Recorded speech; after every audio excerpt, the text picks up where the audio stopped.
কৰিছোঁ সকলো ভালে আছে। আজি পুনৰবাৰ আপোনালোকক মোৰ এটি নতুন ভিডিঅ'লৈ স্বাগতম জনাইছোঁ। এতিয়া সময় প্ৰায় ৰাতিপুৱা 10টা বাজিল। আজি ৰাতিপুৱা সোনকালে মই কাম বনবোৰ কৰি গা পা ধুই সকলোবোৰ কৰি আজৰি। এতিয়া দেখিছেনে মই ৰেডি হৈ আছোঁ, মানে মই এনাহঁতলৈ যাবলৈ ৰেডি হৈ আছোঁ। এনাহঁতত মই আজি সৰু কাম এটা আছে, সেইকাৰণে ভাবিলোঁ কি এনাহঁতত যোৱাৰ আগতে ভিডিঅ'টো ষ্টাৰ্ট কৰি ল'ম বুলি, সেইবাবে ভিডিঅ'টো ষ্টাৰ্ট কৰি ল'লোঁ। নাজানো দিনটো কি দেখুৱাব পাৰোঁ কি নোৱাৰোঁ, কিন্তু মই চেষ্টা কৰিম আপোনালোকক সকলোবোৰ দেখুৱাই থাকিবলৈ। আশা কৰিছোঁ আপোনালোকে যাতে ভিডিঅ'টো চাই ভাল পাব। আপোনালোকক যে কৈছিলোঁ মোৰ এনাহঁতৰ কাম এটা আছে বুলি, এইটোৱে সেই কামটো, মানে মোৰ ফটোশ্বুট এটা আছে, সেইকাৰণে এনাহঁতৰ ফালে আহিবলগীয়া হ'ল। A few moments later. এতিয়া আহিলোঁ আমি জকাই বটানিকেল গাৰ্ডেন। ইয়াত ফটোজবোৰ বহুত ধুনীয়া আহে, সেইবাবে ভাবিলোঁ কি ইয়াতে ফটো মাৰোঁ বুলি, সেইকাৰণে ইয়ালৈকে আহিলোঁ। এতিয়া ফটো মাৰি মেলি হৈ গ'ল, ঘৰলৈ বুলি গৈ আছোঁ। ৰাস্তাতে কিবা এটা খাব লাগিব, কাৰণ সকলোৰে ভোক লাগিছে, সেইবাবে।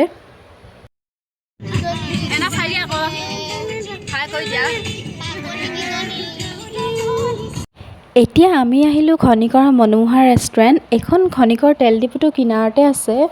ইয়াত আহিবলৈ ভাল, কাৰণ ইয়াৰ চাৰিওফালে পৰিৱেশটো বহুত ধুনীয়া, মুকলি পৰিৱেশ, সেইবাবে ইয়ালৈ আহি ভাল লাগে।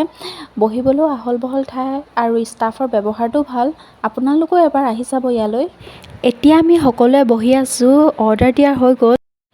এয়া আমাৰ অৰ্ডাৰ আহি গ'ল। ঠিক আছে তেন্তে এতিয়া খাই লওঁ, আপোনালোকক ঘৰ গৈ লগ পাই আছোঁ। A few hours later. এতিয়া প্ৰায় 6:30 মানে বাজিল। ঘৰ পাওঁতে সন্ধিয়াই হ'ল। আহি মেলি মুখ হাত ধুলোঁ, মুখ হাত ধুই মেলি এতিয়া ভিডিঅ'টো আকৌ কণ্টিনিউ কৰি চাওঁ বুলি ভাবিছোঁ, চাই থাকিব আৰু। এতিয়া পাকঘৰলৈ আহিলোঁ, চাহ খাম কৈছে কাৰণে চাহ বনাবলৈ, আৰু লগতে ময়ো কিবা এটা খাই লওঁ আৰু ভোক লাগিছে অলপ। এয়া চাহ ৰেডি হৈ গ'ল। চাহৰ লগত ইয়াক দিছোঁ ৰসগোল্লা আৰু বন এটা, আৰু মই লৈছোঁ গাখীৰ, কাৰণ মই যোৱাটো ভিডিঅ'ত কৈছোঁৱে মই চাহ নাখাওঁ, সেইবাবে মই লৈছোঁ ৰসমলাই এটা আৰু ৰসগোল্লা এটা। এতিয়া ভাত পানী খাই আজৰি।